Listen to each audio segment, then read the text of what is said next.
A first therapy session is typically about mutual learning.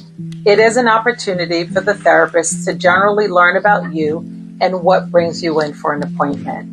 It is also your chance to learn about this therapist, to learn about their practice style, their training, their demeanor, their approaches, and really think about how this initial interaction feels for you and if this person is someone you can see yourself developing a working relationship with.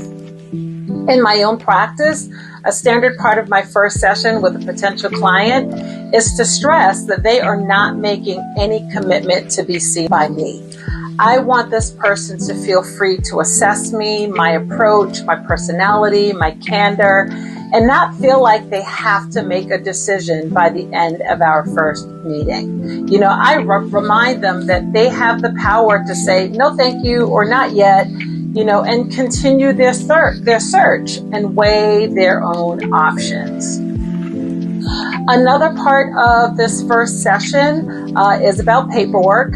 So you'll need to complete paperwork, demographics, some background information, maybe some family history.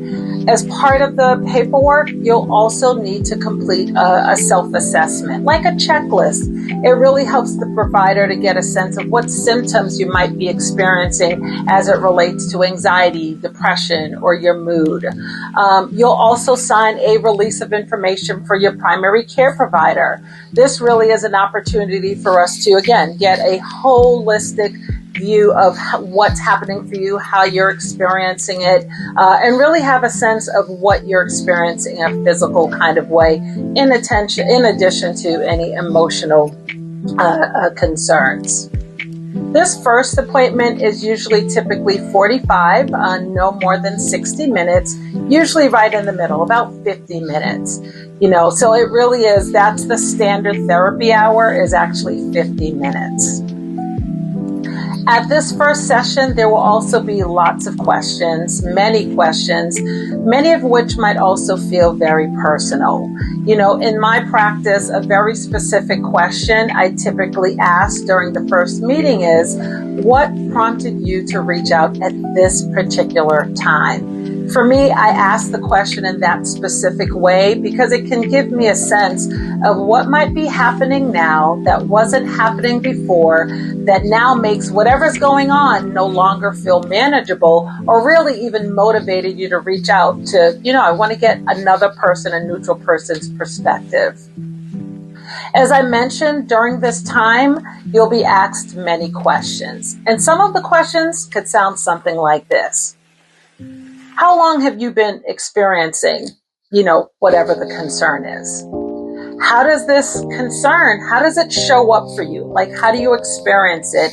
How does it impact you in different ways? What are the ways that this concern impacts your daily life? Does it impact your sleep, your appetite, your energy, your focus, your relationships, personally, family, professionally? How have you been coping? How have you been managed? How have you been dealing with it? What's been working? What's not been working in your efforts to manage the concern? And how has it shown up in your family?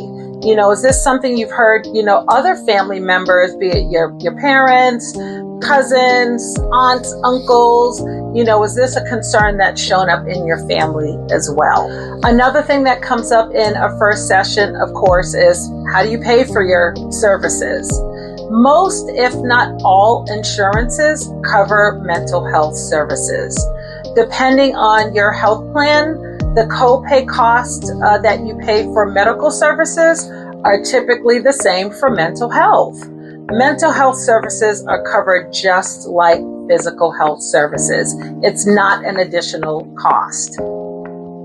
Lastly, in a first session, this is your time to ask questions. Feel very empowered to ask questions, particularly if there is language being used that is unfamiliar, a question or comment is confusing, or next steps aren't clear. In summary, therapy in this first session, this is a beginning partnership between you and this therapist. This initial meeting is your first step to determining the right fit for you. Mental health is mental wealth, And when we know better, we feel, choose, and do better.